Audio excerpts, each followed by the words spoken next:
তো প্রিয় বন্ধুরা, সবাইকে বৃষ্টি ভেজা শুভ দুপুরের শুভেচ্ছা রইল। আজকে আবারও চলে এসেছি আপনাদের সঙ্গে কথা বলতে। তো প্রিয় বন্ধুরা, আজকে যে টপিকটা নিয়ে কথা হবে সেই টপিকটা হলো আইপিএল।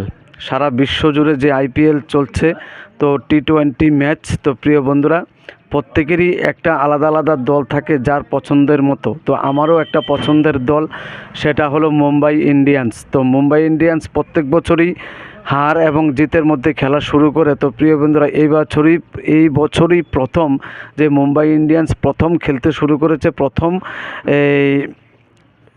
প্রথম ম্যাচটা জিতেছে। তো প্রিয় বন্ধুরা, আমি খুবই আনন্দিত হলাম। তো প্রিয় বন্ধুরা, পরপর কয়েকটি ম্যাচে মুম্বাই ইন্ডিয়ান্স হারছে। আমি এই দলটাকে খুব ভালোবাসি এবং এই দলটা আমার খুব অনুপ্রেরণা হয়ে থাকে। তো প্রিয় বন্ধুরা, যখন সচিন এই দলটাতে খেলেছিল মুম্বাই ইন্ডিয়ান্সে, তখন থেকেই আমি এই দলটাকে খুবই ভালোবাসতাম। তো প্রিয় বন্ধুরা, খুব দুঃখ অনুভব করছি এবং ইমোশনাল হয়ে গেছি। তো যে কারণে, তো প্রিয় বন্ধুরা, মুম্বাই ইন্ডিয়ান্স পরপর কয়েকটি ম্যাচে হার আমার থেকে খুব খারাপ লাগছে। তো প্রিয় বন্ধুরা, আর মুম্বাই ইন্ডিয়ান্সের সবচেয়ে ভালো যে রোহিত শর্মাকে আমি খুব ভালো পাই, কারণ উনি খুব ভালো খেলেন, সেটাও আমি জানি। তো প্রিয় বন্ধুরা, আমি আশা রাখবো যে মুম্বাই ইন্ডিয়ান্স আবারও খেলবে, আবারও জিতে উঠবে।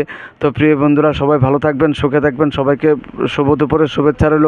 আমি কিন্তু এই দলটাকে খুবই ভালো পাই। প্রিয় বন্ধুরা, প্রত্যেকটি দলই ভালো খেলে, কিন্তু আমি প্রথম থেকেই এই দলটাকে খুব ভালো পাইতাম। তো প্রিয় বন্ধুরা, ভিডিওটা কেমন লাগলো একটু কমেন্ট করে জানাবেন। আশা করি ভালো লাগলে একটু পাশে থাকবেন প্রিয় বন্ধুরা।